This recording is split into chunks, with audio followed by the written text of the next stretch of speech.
this place is so authentic to thousands and thousands of other shtetl all over Europe, where your families were from. If you go back to generations, your families all came from somewhere, and they came from little shtetls, most likely that look like this place. So when you go outside later, I want you to look around. 44% of the people that lived here were Jewish. And yet, when I came here on Shabbat for my bat mitzvah, on Shabbat, there wasn't one Jew, other than us, that came to celebrate Shabbat here and to pray, because there are no more Jews in Tykotin. Finally, the day of liberation came. Avram's immediate thought was, I must get back to my shul. I must see how it's doing. I must take care of it. He ran directly back, train through mud. When he comes closer, he sees there's a group of 20 survivors from the town. But what they saw horrified them. All those sidurim that he used to lay out Friday night were torn, pages scattered on the floor.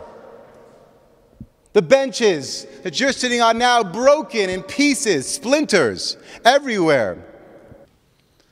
And as you're sitting on the floor, literally crying like it's Tisha B'Av, like it's the saddest day of the year, two children walk in. Two children that somehow survived the war open the door and make their way into the shul. Suddenly Avram says, yes, maybe we don't have a Sefer Torah anymore. Maybe the Torah scrolls are gone. But in their place, we have these children.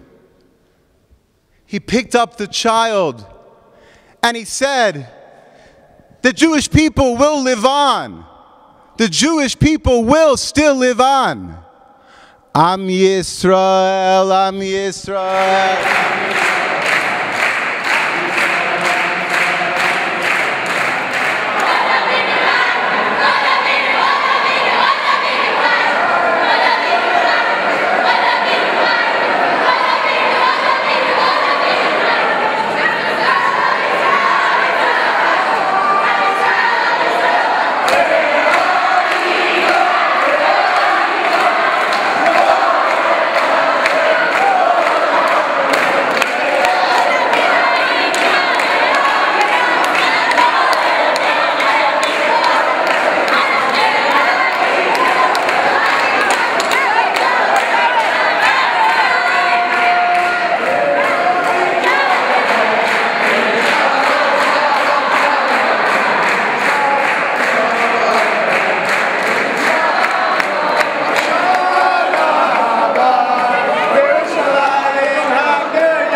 On the morning of August 21st, 1941, 1,400 Jews of Tykotin were in the square, and they were forced into open cattle trucks, and when there wasn't enough room in the cattle trucks, they were forced to stand behind the trucks and march away from the town. Today, on our buses, we rode for about 15 minutes and came to a spot out there in the forest. On August 21st, 1941, the Jews of Tykotin walked or came in cattle trucks to that same spot at this forest. Today, we walk down that path. Many of us were talking, kibitzing. Some still had the sound of the songs we sang in the synagogue in their ears. On August 21st, 1941, the Jews of Tykotin marched down that same path to this spot. They weren't singing. They were petrified. Although they didn't know exactly what was happening, I'm sure they had a good idea. And when they arrived at this spot, they were told to undress, and they found 2 pits already dug, 3. One here, one there, and one over there. And the men were told to line up over there, 12 across, and they were shot in the back of the head, and their bodies fell into this pit. And the women were put over there, 12 across, shot in the back of the head, and their bodies fell into the pits. We are some 200 people, and when we walked into this forest, the line stretched from here to the road. Imagine 1,400 people lined up on that road, marching to this spot. The people in the back, even if they didn't know what was happening, heard the gunshots. By then, they should have known, did know, what was happening. We ask ourselves, why didn't they run away? There's woods all around. Yes, there were SS guards with machine guns, and some of them might have been killed, but some of them might have escaped. Why didn't they run away? A witness who was here tells us that there was a woman who did run. She ran into the forest with her infant baby, and the SS guards chased her, and they caught her, and they dragged her and the baby back here. And they gave the baby to the SS commander, who held the baby up by his legs, swung him into a tree, smashed his head, and threw the body into the pit, and they shot the mother. And the witness said from that point on, nobody else tried to run away. And so on August 21st and August 22nd, 1941, 1,400 Jews, nearly the entire Jewish population of Tykotin, was brought here and murdered, and their bodies are in these pits. People often ask us, why do we bring you here?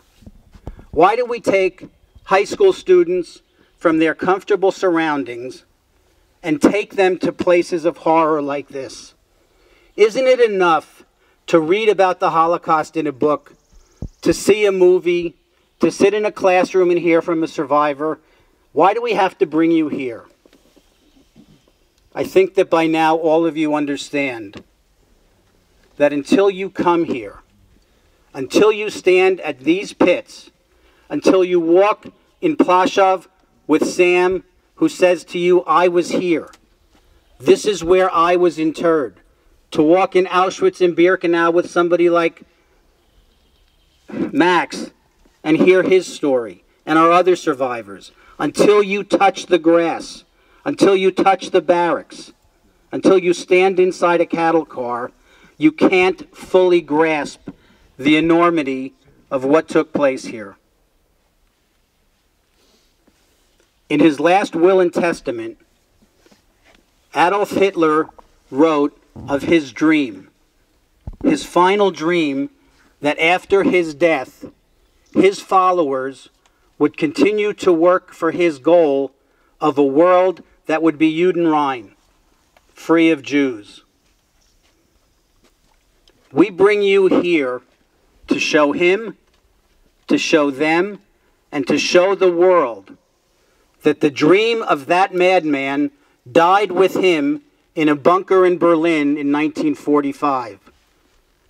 But our dream of a world where all of us can live freely can worship as we want, can live as we like, that dream lived on, and it lives on in each and every one of you. As Rose told us in Birkenau, and as you see here, there are no tombstones for the Jews of Tykotin.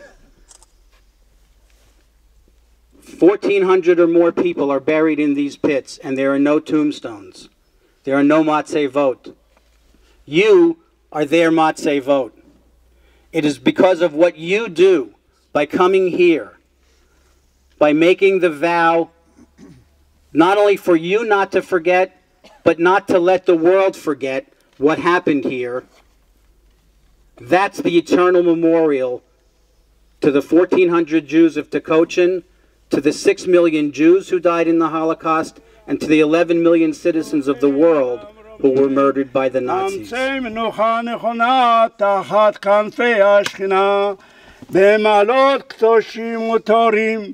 כזוהר הרקיע מזהירים את נשמות אחינו ואחיותינו שנהרגו על קידוש השם בעל הלחמים יסתירם בסתר כנפיו. יתגדל ויתקדש שמי רבה בעלמא דברה חירותי וימלך מלכותי בחיי הון וביומי הון ובחיי דהול בית ישראל בעגלה ובזמן קריב ואמרו אמן.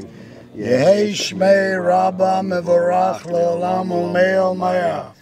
יתברך וישתבח ויתפאר ויתרומם ויתנשא ויתהדר ויתהרך שוב ויפה לביאורה שיבון נגאו ואשתה בגלה ובזמן קריב המקם ירחם